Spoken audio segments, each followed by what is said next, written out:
Footy Prime presents Footy Picks Euro Edition, brought to you by Sports Interaction. Hello and welcome to Footy Prime Does the Euros. Sharman, Dunlop, Wonger, and Forrest. You know, I think it's easier to do these shows when your team loses. It's a lot easier to host when you're talking from the pit of despair and anger and crushing disappointment. This feeling I have now is just odd, fellas. I don't know what to say. England are in their first major final in 55 years. The first time in my life, they've made it to a final. Sorry, Nations League, you don't count. I don't know what to say. I just don't know. I'm overwhelmed. It's just too much for me. What should I be thinking, Brendan? Yeah, as the only person with any, real world European Championship experience here, I can tell you from experience that you should go in expecting nothing, that having reached the final is already a trophy. And then if, by God, someone in the 109th minute scores a goal that you least expect and you win the trophy, then it feels like you've won the lottery. So go in thinking it does feel a bit like that right now, the lottery. What I found amusing is that not a minute after England had won, and I put out a couple of tweets, one just saying, it's been 55 years, what a weird feeling, and the second one saying, Denmark, be proud, you're legends. And then came the tweets. Then came the trolls. Oh, it wasn't a penalty. It was a dive. It was shameless. It's disgusting. Answer that one. Like it's my fucking fault, for Christ's sakes. Craig. Why haven't you blocked Wonger on Twitter yet? Craig, listen, it was a soft penalty. Speaking off air, look, you guys know that football/soccer is not my first sport. What? I love it. It's my second sport, but listen, one of the problems is I need the distinction. And I need the distinction between Immobile's full-on faking, where everyone piled onto that, and it was disgusting. Oh, yeah, look around. Make sure he got shot. Get up. Go hug his buddy. And then today's, it was like the wind came and blew him down. Even though I have to say, if it hadn't been for instant replay, I could understand how the referee called it that, because it did look like he was tripped. It did. Well, Craig, listen, it was clearly a soft penalty. However, throughout this tournament and throughout the last season or so, they've been calling those at full speed. There was contact. He dove. Yes, I acknowledge that. But I've seen far worse dives than that. It was at full speed, and God, if only the ref had the chance to watch it back in replay, he may have come to a different determination, but VAR couldn't overrule it because it wasn't a clear and obvious mistake. Am I being one-eyed and blinkered here, Craig? No, that's exactly why they couldn't overturn it, Charms. It isn't clear and obvious. If the referee doesn't give it, it wouldn't also be overturned the other way either, because it's not clear or obvious. Really, the referee, by giving it, puts VAR in a difficult position at that moment in time because of the clear and obvious deal. But let's face it, everybody does it. Everybody tries it. When they're in the box, it doesn't matter what country it is, are going to hit the deck if there's any contact at all, because the penalty for being caught for blatant diving isn't that great compared to a goal in a sport that there's not, goals are tight. Games are tight. People are going to try that. And every country in the world tries it now. There's not one that doesn't. Not even Canada. We never used to, but we do now. I said to Carlo Corazine in the Gold Cup, I said, you get touched, you go, hey, you hit the deck. If you can't beat them, you join them. It's bang on, Craig. It's absolutely, everyone does it. And quite honestly, in this game, about half an hour beforehand, Harry Kane was found in the area and it wasn't given. Now, all that aside, you watch this game very closely. England dominated this match. Yes, Denmark had their moments, an amazing free kick, and there were times in the first half in particular, England looked in a little bit of disarray, but England bossed that game. And Denmark left it all out on the field. I think they had nothing left. They were exhausted, which is a big part of it. And they're also playing with 10 men, by the way, for the second half of extra time because they ran out of subs. Yeah. So yeah, we can pinpoint Sterling for diving and all these people who are just bitter and angry human beings and just have very little reason to be alive to begin with. They can say all they want. England, with a better team, England deserved to progress to the final. England were the better team, but as we know, the better team doesn't always progress and get the luck and the good fortune to go through to a final. And there's been times where England have lost on penalties in the past when they were the better side. And had they had the chance of going to penalties, which maybe it should have gone to, but I agree with you that England did control the play and took advantage. Well, sort of took advantage of the fatigue that Denmark were feeling. I really think that they totally ran out of gas. That the miles that they put on, actual miles from having traveled from Baku and having traveled as much as they've had to and leaving Copenhagen, whereas this whole tournament, the travel for England has only been 900 miles in the one trip to Rome. I think that takes a toll. And then also, too, it has been, 3.5 weeks since Christian Eriksen, and the gaps in between these games are allowing the players' minds and bodies to feel the weight of all of that. So the emotional fatigue, the physical fatigue that these players have felt was always going to be worse than everybody else. And you definitely saw it come through in extra time there, where it was one side feeling the physical fatigue and the other side that was being, dictated up from the fear of losing. And once they got that penalty, that's, when you really saw England at their best, I guess. Even though Kasper Schmeichel did his best to thwart that. What a game Kasper Schmeichel had. Absolutely brilliant today. Yeah, Craig. He's been incredible, isn't he, over the last few years?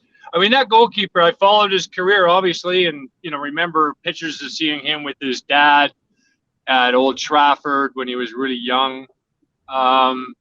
He paid his dues. He went on loan to a bunch of clubs, wasn't particularly brilliant and consistent for a long time.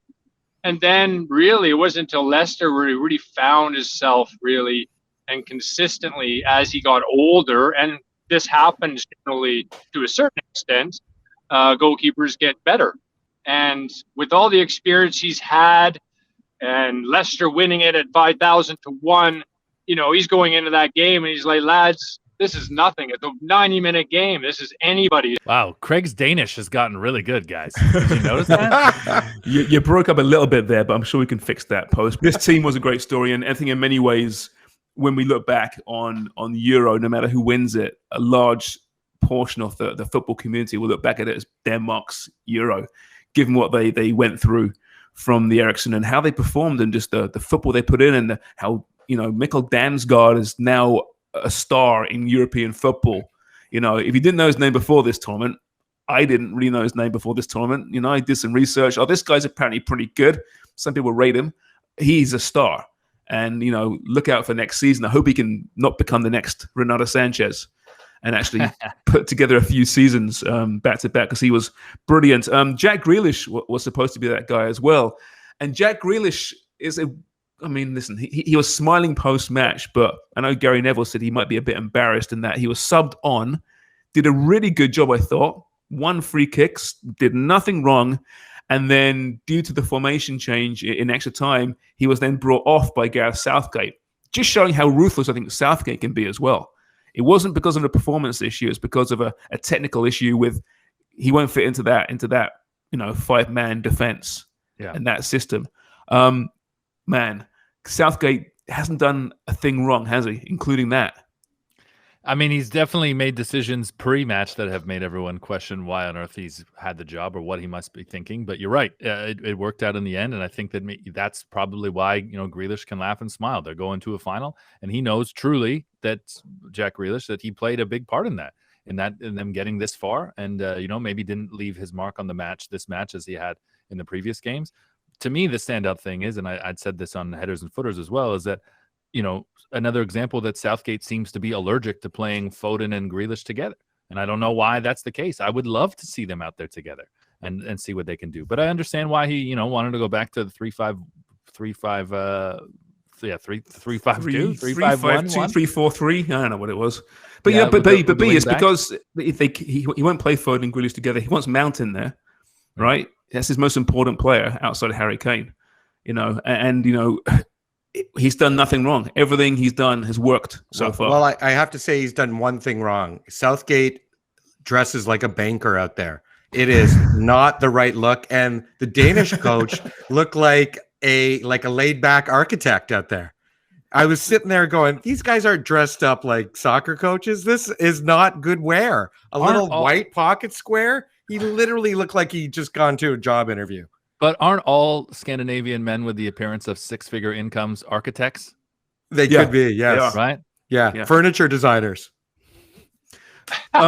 So you're confident then, Wonga, that Roberto Mancini already has the edge on Gareth Southgate in the passion stakes? Yes. If we're gonna choose on that, I'm sorry to say, Craig, just so everyone knows, in our dark web world, Craig doesn't seem like he wants Italy to win. I'm just throwing it out there, Craig. What are you talking about? I got Italy's winning it. Italy's winning it. I'm telling you, it's coming. The heartbreak is coming. Italy is gonna squeak it out. But it's not a heartbreak now, Craig. I don't think England. I feel so much more at peace with my footballing self now than I did before the Denmark game. Even though I thought England would win that game and I was pretty calm. If England lose on Sunday, yeah, of course I'll be disappointed, right? It's an opportunity to win it at home. I understand that, but they're in a freaking final for the first time in my life. They were at a semi-final 3 years ago at the World Cup. This is called progress. This team's not going anywhere. They're going to be around for a while competing, I think, for championships now. So I'm going to watch that game on Sunday. I'm going to put my feet up, have a beer maybe, and just enjoy a game of football with no tension. No tension in me whatsoever. Are we recording this, Wonger? We're recording. It's unbelievable. This is an unbelievable. He was just talking about faking things. He's faking it right now. You don't believe me? He's embellishing. Yeah, I've read about this. That men in their 40s they lie to themselves and then they start to vocalize it out loud because it didn't work when it was just in their head. They need other people to hear it. So I guess it's called a midlife crisis. That's right. That's what it's called. That's the name of the chapter. And when Mobile goes down in the box when he's barely touched, you're going to lose. Fine. It's fine. I'll just crack another bevy. Yeah, he'll say the exact same thing. It's listen, rules. by the way, everybody does it. You hear Collini post-match because they were, criticizing, obviously, Immobile got hammered for his antics against Belgium. And Collini said after, he goes, yeah, even we were making fun of him. I thought that was amazing from Collini. He's becoming the star of this tournament. The way he was dealing with Albert before the shootout in the Spain match was just brilliant, right? And the way he celebrates defensive clearance, this is a guy that I think all footballers should aspire to be, Giorgio Collini. He loves the game. He loves the game, and he plays and acts like he's a child. And even in the most tense moments, going to a shootout with the potential to lose. At first, I thought, wow, this is expert mind games that he's having fun and clearly annoying Jordi Alba, who I think was confused as to should I be angry with you or are you just being friendly? Because you're right about the way he celebrates defensive clearances, whether it's his own or his teammates. It's like they've scored a goal. And I think that, Chiellini truly is having just so much fun at this tournament, and so is the team. And so I think that was the attitude they took into the shootout. Hey, the same attitude that you have. If we lose, we lose. But we got to a semifinal and we went to penalties. Yep. And they ended up winning. He was talking about his sister. He was hoping for the headbutt. Oh, that's so 2006. Jesus. Yeah. It's so 2006. The old guard, that's the Materazzi Italian anyway. Guard. Yeah. The old guard, amazing to play, to be a goalkeeper. That they have a young goalkeeper. He's got experience for a young guy, but he's playing with that in front of him, and then also the players, the youngsters playing in forward positions for Italy, having that leadership and confidence, and everything will be fine. And we'll get through it, battle, and they just, what are they, 34 games now unbeaten? 33. 33, I think, yeah. I got a question for you, Gregor, and I'm with you, buddy. I haven't said it yet, but I think that Italy's going to win as well. I think that Italy's going to outlast England, and the 60,000 very pro English fans that will be there. They were loud in this semifinal on Wednesday. They were very loud. But question for you, Gregor. We're talking about goalkeepers, like fine wine, getting better with age. Do you think Donnarumma will continue on this trajectory, or does Donnarumma sort of remind you of Joe Hart, who, was very successful and seemed like a great leader in his early mid-20s, and then really kind of fell off towards 30, and now is kind of, struggling to get minutes on a big team?